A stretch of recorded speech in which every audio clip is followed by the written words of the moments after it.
41 दिन की तपस्या, कठोर परिश्रम केवल सबरीमाला टेम्पल में जाने के लिए। जी हाँ, यही है अनोखी परंपरा सबरीमाला टेम्पल की। Hello everyone, this is me Diksha Chaudhary, welcome to my YouTube channel.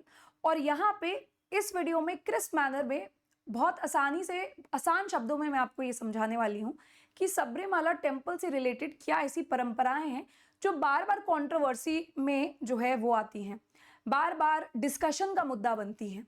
1991 से ये मामला शुरू हुआ है और फिलहाल दोबारा से सुप्रीम कोर्ट में 2026 में आ गया है। तो देखते हैं मैटर है क्या।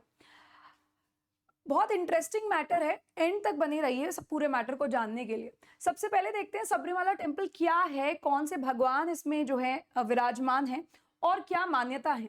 सबरीमाला टेम्पल जो है लॉर्ड अयप्पा का जो है टेम्पल है, जो Periyar tiger reserve in western Ghats, state Kerala, यहाँ पे उपस्थित है।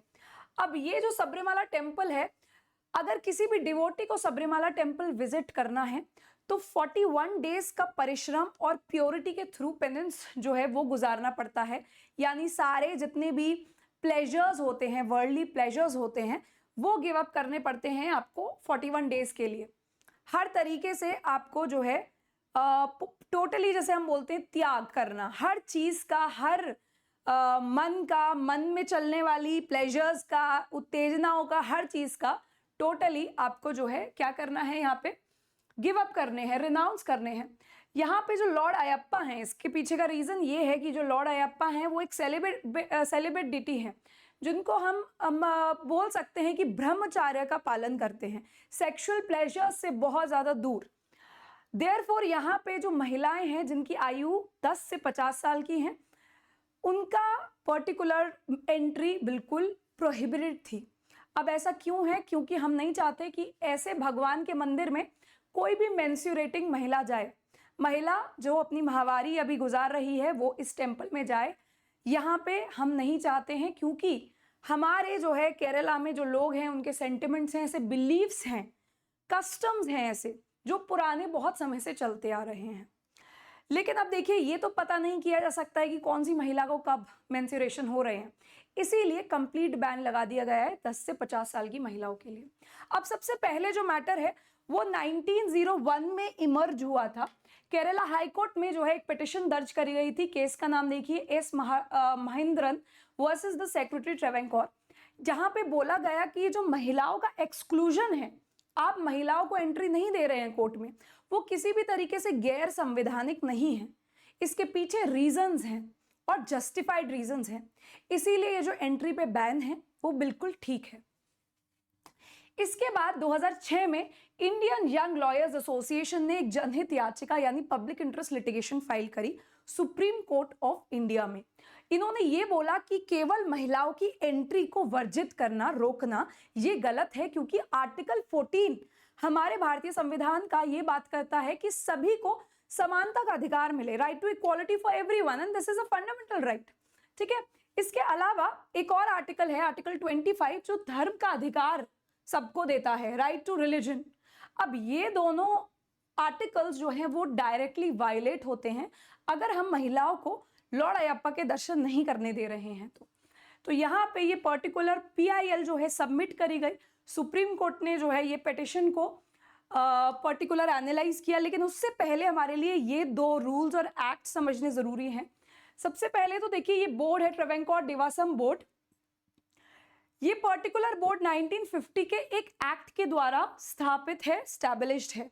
इस बोर्ड का काम है कि सबरीमाला टेम्पल का पूरा जो भी एडमिनिस्ट्रेशन है, यहाँ कौन एंटर करेगा, कौन नहीं करेगा, सारी चीजें जो देख रेख है वो सब कुछ इसी बोर्ड के अंडर आती हैं। इसके अलावा हमारे लिए 1965 के रूल्स जानने जरूरी हैं। Kerala Hindu places of worship authorisation of entry rules 1965, जो ये कहते हैं क्लियरली कि अगर आप यहाँ पे जो है listed the class of persons not entitled to worship in public places and included women at such time during which they are not by custom in usage allowed to enter a place of worship. तो ये rules कह रहे हैं कि केरला में जितने भी Hindu temples हैं बेसिकली, वहाँ पे विमेन की जो एंट्री है उसे रोका जा सकता है अगर कस्टम्स ऐसे हैं, अगर यूसेजेस ऐसे हैं। ठीक है। लेकिन देखिए यहाँ पे एक और एक्ट है 1965 जो इसी रूल का पेरेंट एक्ट है, उसका सेक्शन नंबर 4 टोटली अलग बात करता है, इसी के ऑपोजिट बात करता है। वो कह रहा है कि किसी भी बेसिस पे आप डिस्क्रिमिनेट नहीं कर सकते हो in whatsoever manner against any Hindu, किसी भी हिंदू के खिलाफ, ऑन द ग्राउंड कि वो एक अलग कैटेगरी में, अलग क्लास में बिलोंग करता है। देयरफॉर हम यहाँ पे महिला, क्योंकि एक अलग जेंडर से बिलोंग करती है, हिंदू हैं, इसलिए हम उनका ऐसे जो है पर्टिकुलरली यहाँ पे उनके अगेंस्ट भेदभाव नहीं कर सकते हैं, डिस्क्रिमिनेशन नहीं कर सकते हैं।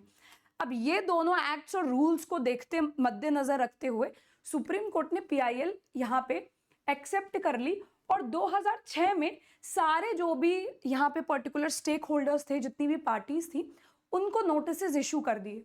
इसके बाद 2008 में एक 3 जजेस बेंच जो है वो कॉन्स्टिट्यूट करी गई, जो टोटली सबरीमाला टेम्पल केस को हियर करने वाली थी। लेकिन जो है पर्टिकुलर इसकी हियरिंग उस टाइम पे नहीं चली।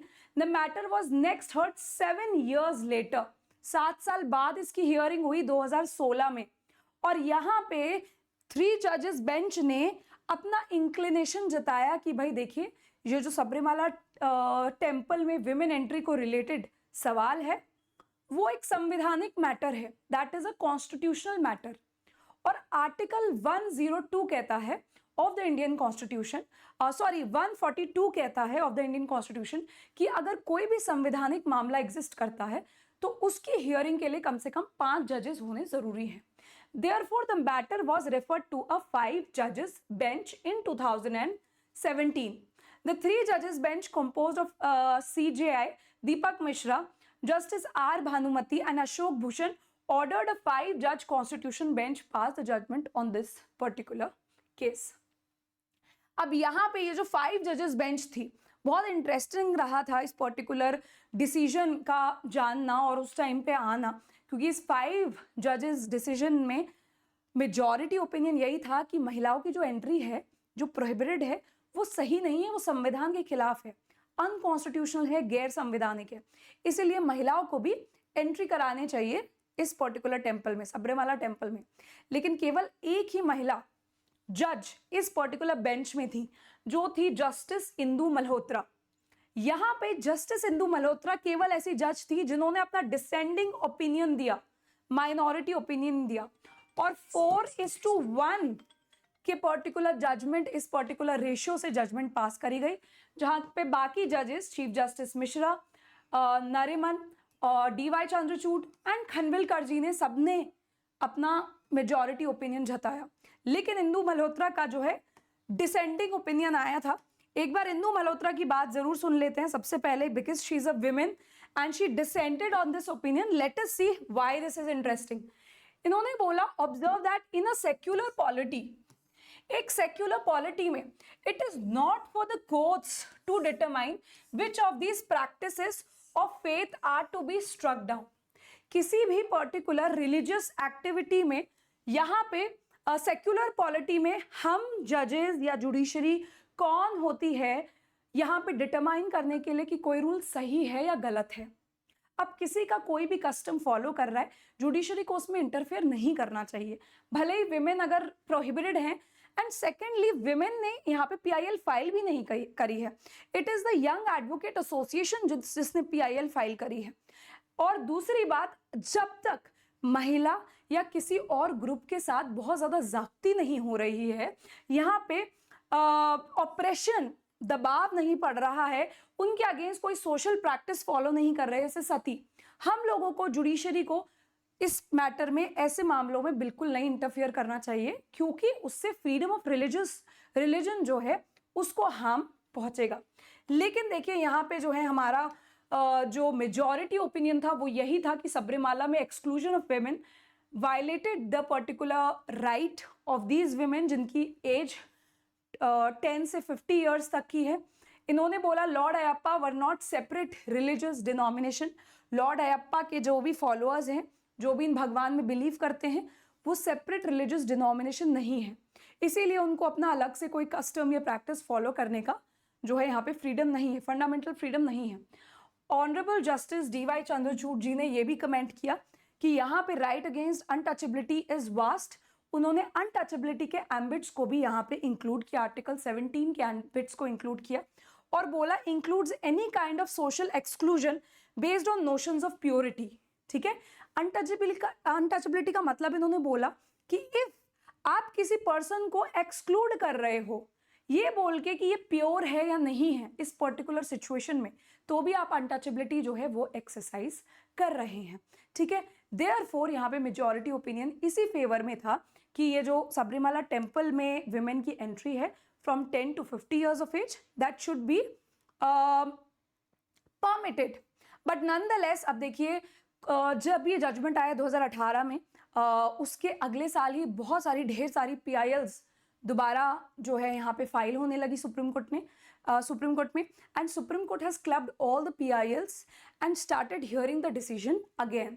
तो अप्रैल से अभी हियरिंग चल रही है सबरीमाला टेम्पल केस की और अब हियरिंग में 9 जजेस बैठे हैं, यानी ये जजमेंट हमारे लिए और भी ज़्यादा ज़रूरी हो जाता है कॉन्स्टिट्यूशनल पर्सपेक्टिव से भी, और एक स्टूडेंट के लिए भी, लीगल फिटर्निटी के हर एक मेंबर के लिए ये जजमेंट बहुत ज़्यादा ज़रूरी हो जाता है। काफ़ी कंट्रोवर्शियल चीज़ें इसमें इन्वॉल्व हैं, तो आप ज़रूर अपने जो थॉट्स हैं वो कमेंट सेक्शन में बता सकते हैं कि वेदर आपके लिए जो है विमेन एंट्री ऐसे टेम्पल में पूरा, आप थोड़ा सा मैंने आपको बैकग्राउंड भी दिया है कि किस तरीके से लॉर्ड अयप्पा एक सेलिब्रेट डेटी हैं, तो उनके लिए महत्वपूर्ण है कि ऐसी महिलाएं वहाँ ना एंटर करें, ऐसी लोगों के कस्टम्स हैं, मान्यता है। मेरा तो मानना यही है कि जैसे जस्टिस इंदु मल्होत्रा ने जो बोला है that is totally right and clear, और मेरा भी जो पर्टिकुलर यहाँ पे थॉट्स हैं वो उन्हीं के फेवर में इंक्लाइंड है।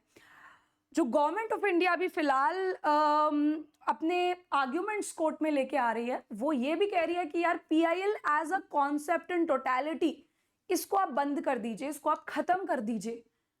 क्यों? बिकॉज बहुत सारे ऐसे PILs आलतू फालतू नेचर के आने लगे हैं जो सुप्रीम कोर्ट का टाइम भी वेस्ट करते हैं और लोगों को के जो है पर्सनल गोल से कहीं ना कहीं इंस्पायर्ड होते हैं। तो this is a very important judgment. आपको क्या लगता है जब फाइनल जजमेंट आएगा? Of course we will have the discussion of that judgment too. Do share your particular comments in the comment box down below. Do follow the channel, subscribe the channel, share with your friends too. Thank you so much.